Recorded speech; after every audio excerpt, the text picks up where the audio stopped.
अगर कोई अपनी माँ को पैर लगाता है तो हम तो माँ को पैर लगाना दूर की बात, हम तो अपनी माँ की तरफ पैर भी नहीं करते हैं। बिल्कुल, हमारे लिए गंगा जी वही है। सुनिए, दूसरी बात, देश हमारे लिए भगवान नहीं है। देश की पूजा नहीं करते हम मुसलमान हैं। आर्टिकल 25 पढ़िए उठा के, प्रियम्बल पढ़िए आर्टिकल देश के संविधान का, लिबर्टी, इक्वालिटी, जस्टिस की बात करता है। इस देश में कई ऐसे लोग हैं जो किसी भगवान को नहीं मानते, अल्लाह को नहीं मानते, उनको क्या बोलेंगे आप?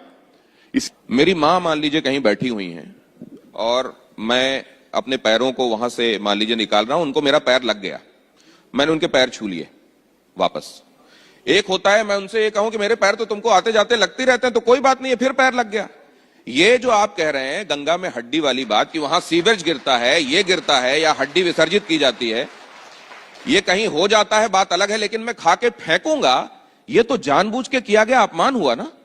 देखिए, जानबूझकर किया नहीं, देखिए आप रूल बनाइए, आप रूल बनाइए, और अगर कोई अपनी माँ को पैर लगाता है तो हम तो माँ को पैर लगाना दूर की बात, हम तो अपनी माँ की तरफ पैर भी नहीं करते हैं। बिल्कुल, हमारे लिए गंगा जी वही है। सुनिए, दूसरी बात, देश हमारे लिए भगवान नहीं है।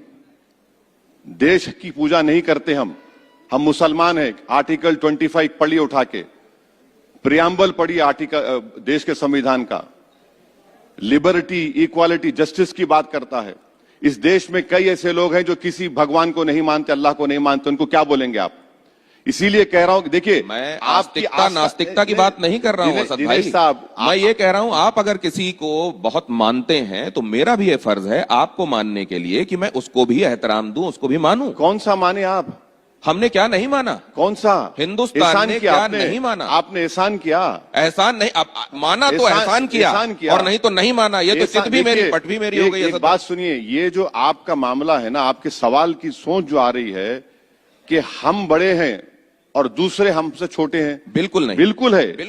यही ज़हनियत के मज़ाहिर आप कर रहे हैं। आपको बताने की आवश्यकता नहीं है। देखिए, संविधान इस देश के लिए क्या है आपको बताने की आवश्यकता नहीं है असद भाई। क्या उसमें यह कहना कि उसमें अगर मान लीजिए कहीं कोई सीवरेज गिर रहा है, उसकी आलोचना होनी चाहिए। हाँ, उसमें हड्डी तो विसर्जित किए जाने की भी आलोचना नहीं। अगर आपकी लॉजिक को मान लिया जाए तो आपकी मां पर सूरज गिरता रहे और आपको तकलीफ ना हो, आपकी लॉजिक को मान लिया जाए, उसी तकलीफ के लिए और आपको तकलीफ नहीं हो रही, प्रयास किए जा रहे हैं। आपको ये भी मालूम होगा, आपकी लॉजिक ये है कि आप सुनिए, आपकी लॉजिक ये है कि आपकी मां पर सूरज गिरता जाए, आपको तकलीफ ना हो। बिल्कुल तकलीफ, अगर अनजाने में पैर लगा, मैं वही कह रहा हूँ, पैर का नहीं, गंदगी गिर रही है, गंदगी गिर, आपको तकलीफ नहीं हो रही है। अच्छा, मुबारक हो। आप ये जरा देखिए, दो चीजें कही जा रही हैं कि वहां पर सीवरेज का गिरना ये भी आपके लिए तकलीफ दे होना चाहिए, बहुत ज्यादा तकलीफ दे होना चाहिए, बात बिल्कुल सही है, होना चाहिए।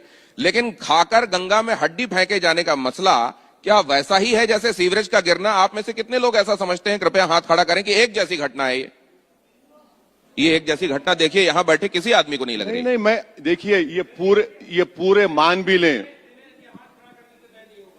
ये